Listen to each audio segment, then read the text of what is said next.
Malam semua aku dapat istirahatnya udah beberapa hari. Cuman baru sempat bikin video hari ini tentang hukum lisan tanah Jawa atau Nusantara. Dan karena aku mewarisi garis keturunan dari leluhurku, dan aku yakin dan percaya bahwa nenek moyangku hukum lisannya itu memang udah bagian dari takdir, bagian dari sejarah. Kalau ada sebagian orang bilang mitos, itu karena kamu sendiri itu sudah jauh dari yang namanya Tuhan, jauh dari yang namanya kemurnian jiwa. Nenek moyang kita, nenek moyang saya, untuk mencapai tahap ibaratnya ucapannya itu mandi ataupun sabdo dadi, itu perlu benar-benar spiritual atau rohaninya itu benar-benar sampai tingkatan atas. Ibaratnya gak cuman hati, pikirannya, ucapannya, perbuatannya yang sesuai, tapi benar-benar dia itu menyatu jiwa, lahir batinnya, jasmani rohaninya itu dengan sang pencipta, dengan alam semesta ini. Makanya ucapannya itu sabdo dadi, ucapannya itu menjadi. Karena apa? Karena sudah menyatu dengan sang pencipta, tapi juga menyatu dengan alam. Makanya beberapa presiden Indonesia itu kan nggak berani ke Kediri karena ada satu kutukan dari, bukan satu kutukan, satu ucapan dari suami Ratu Sima. Kayaknya orang Kediri semua pasti tahu tentang ini. Dan untuk mencapai tahapan itu perlu yang namanya tirakat, perjalanan hidup yang untuk mendedikasikan hidupnya itu di jalan Tuhan, untuk membawa kebaikan di masyarakat. Makanya dulu Empu Resi itu lebih suka hidupnya itu menepi di pinggir hutan atau di gunung-gunung. Kenapa? Karena mereka itu menyatu dengan alam, tapi juga meninggalkan hingar-bingarnya kehidupan di perkotaan.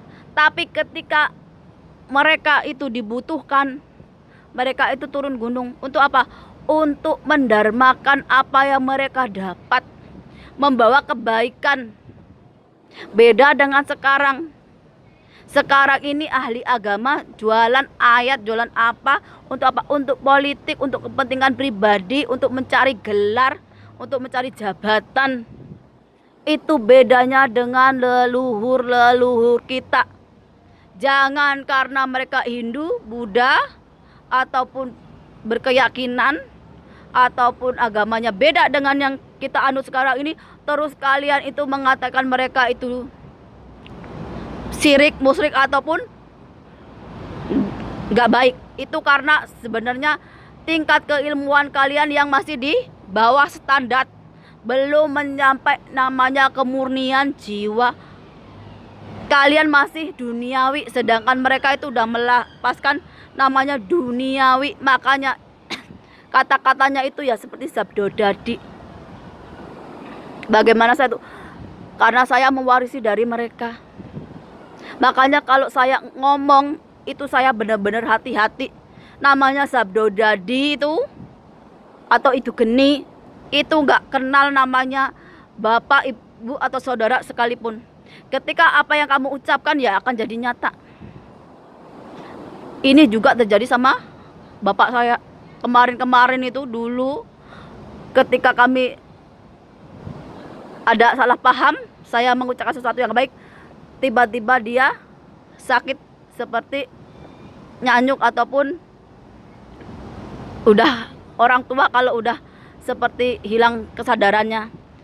Karena saya diingatkan bahwa hati-hati ketika saya berkata-kata, maka saya tarik balik. Jadi saya berdoakan semoga diberi keselamatan sama Tuhan. Alhamdulillah bapak saya sehat walafiat sekarang, dan alhamdulillah sudah lebih baik lagi. Kenapa? Karena lidah itu yang perlu dijaga, omongan. Karena saya orang Jawa, saya mewarisi apa yang leluhur saya punya, sabdo dadi atau itu geni, yang benar-benar lidahnya harus dijaga. Kalau tidak ya itu akan memakan diri kita sendiri. Kenapa kayak gitu? Karena itu udah menyatu dengan jiwa kita, lahir batin kita. Makanya saya lebih suka menasehati orang lain dan orang lain itu diem daripada saya nasihati orang-orangnya ngeyel. Kalau udah ngeyel, karena saya ini dari mantan bajingan, berarti saya itu punya sisi gelap. Sisi gelap itu adalah kemarahan. Kalau saya udah marah, saya akan mengeluarkan sesuatu yang saya ucapkan itu nggak baik. Dan pasti saya kadang-kadang kan bilang, emangnya kamu punya nyawa orang keberapa? Saya bilang seperti itu. Kenapa? Karena ketika kamu udah diingetin berkali-kali dan masih ngeyel, masih, yang bisa memberikan kamu hidayah itu cuma Tuhan. Dan orang Jawa, orang dulu kita, gak kira agama apapun itu, kalau kamu sudah gak sejalan dengan Tuhan, udah gak sejalan dengan alam ini, maka kamu bertemunya dengan kematian. Karena apa? Karena nanti kamu akan membawa kerusakan, gak cuma untuk manusia lain, tapi untuk alam semesta ini. Semua manusia ilmunya berbeda-beda. Gak sama. Ada yang sama Allah dikasih jiwa kepemimpinan. Bagaimana dia jadi pemimpin itu benar-benar yang bisa jadi pemimpin. Karena setiap pemimpin pasti dia akan dikasih ilmu seperti Nabi Adam, diberi kelebihan daripada manusia yang lain. Ingat itu. Dan seorang pemimpin kalau dari tanah Jawa, dari Nusantara, itu pantangannya itu berkata bohong, gak sesuai dengan kelakuannya. Karena apa? Karena tanah Jawa itu malati, membawa karmanya sendiri. Penguasa tanah Jawa itu gak hanya jadi penguasa bangsa manusia aja, tapi bangsa lelembut, bangsa yang gak terlihatan, mulai dari tumbuh-tumbuhan, hewan, bangsa jin yang gak kelihatan. Makanya di Al-Quran dituliskan Nabi Sulaiman atau Ratu Bilqis.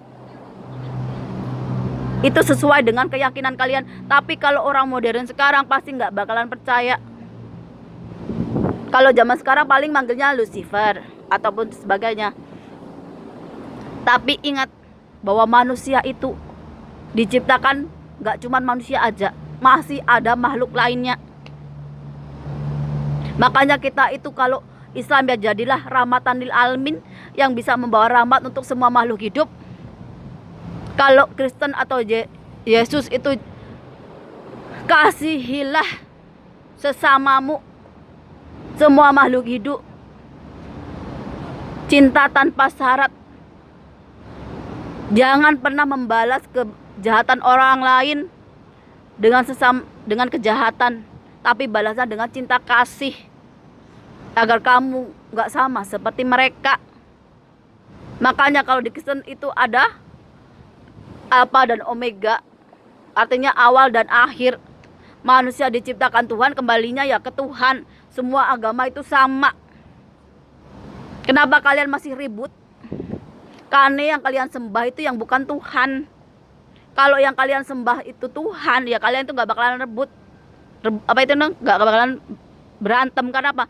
Karena Tuhannya satu, nabinya banyak, utusannya banyak. Yang disembah orang zaman sekarang ini utusannya, nabinya, Roh Kudusnya. Sedangkan yang menciptakannya dilupain. Itu yang bikin kalian perang salib, perang apapun, sampai bunuh-bunuhan. Semua orang dikasih ilmu sendiri-sendiri. Ada yang seperti Nabi Adam dijadikan seorang khalifah atau raja atau ratu. Ada yang dijadikan rakyat biasa. Ada yang diciptakan sebagai Nabi Isa binti Maryam ataupun Nabi Muhammad, Musa dan sebagainya. Ada yang dikasih petunjuk sama Allah melalui Roh Kudus, atau melalui Kristus, atau melalui roh yang suci yang ada di dalam diri kita ini. Kalau orang Jawa ya sedulur papat limo pancer. Karena beda agama, beda keyakinan, ya beda nyebutnya. Tapi kalau kalian merasa paling benar antara satu sama lain, ya nggak bakalan nemu. Kenapa? Wong kalian bukan nabi, juga bukan seorang khalifah ataupun pemimpin yang ditunjuk Tuhan, tunjuk Allah. Itu kenapa kalian itu ribut aja. Kalau kalian benar-benar mau beribadah sama Tuhan, ya antara diri kita ini sama Tuhan. Jadi ketika kita bersama-sama manusia atau makhluk lainnya, ya kita berbuat baik, ya kita menebarkan kasih sayang. Yang bisa mengubah orang lain, yang bisa memberikan hidayah itu Allah. Kita cuman bisa apa? Mengubah yang ada di diri kita. Misalnya Tuhan menanamkan kita ini sifat adil, sifat bijaksana, sifat welas asih, ya gunakan itu untuk menolong orang lain. Gak di Indonesia, gak dimanapun sama. Ketika kita itu gak yakin sama Tuhan, ya akhirnya kita sendiri yang dihancurkan. Baik itu melalui perbuatan kita, baik melalui bencana ataupun sebagainya. Yang bikin hancur dunia ini, hidup kita ini, ya diri kita ini. Kalau bernegara ya kalian korupsi, kalian jual beli keadilan, kalian itu jadi pengkhianat bangsa. Itu yang membawa kehancuran buat bangsa kalian sendiri. Kalau diri kita ini, kita suka nebar fitnah, kita suka menzalimi orang lain, kita suka mengambil hak orang lain, atau kita suka ibaratnya menganiaya orang lain, itu ya akan menghancurkan diri kita melalui apa? Melalui karma. Karma kita yang gak baik.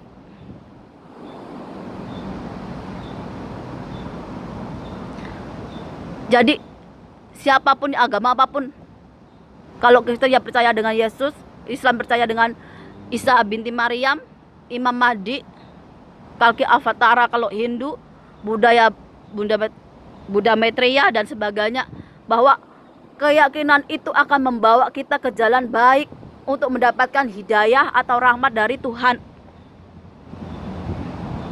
Sama seperti kita, kalau kita tulus mencintai orang lain, maka kita juga akan dicintai orang lain dengan tulus. Kalau kita ingin mendapatkan orang baik, ya kita harus menjadi orang baik dulu. Kalau kita mau dicintai orang lain, ya kita harus mencintai orang lain dulu. Yang diperbaiki kita ini dulu. Pegang kata-kata ini. Orang Jawa pegangannya ada kata-kata. Karena itu sabdo dadi. Ibaratnya apa yang kita ucapkan akan jadi kenyataan. Makanya aku paling benci dengan orang-orang yang suka berkata-kata kotor, binatang, kasar dan sebagainya. Kenapa? Karena dia mencerminkan orang yang gak beragama, tidak berakhlak, tidak bermoral. Apalagi ngaku orang Jawa, orang Nusantara. Aku paling benci orang yang seperti ini. Kenapa? Kata-katanya aja udah gak bisa dijaga, gak bisa dipegang. Apalagi kata-kata kotor, kata-kata kasar dan sebagainya. Itu mencerminkan dirinya yang gak punya adab, sopan santun, moral, etika sebagai orang Jawa ataupun sebagai orang Nusantara. Nih, yang masih suka berkata kotor, kebun binatang dan sebagainya, jaga ucapanmu. Jangan sampai kamu itu dengan ucapanmu kamu membawa malapetaka, gak cuma buat dirimu tapi juga untuk bangsamu.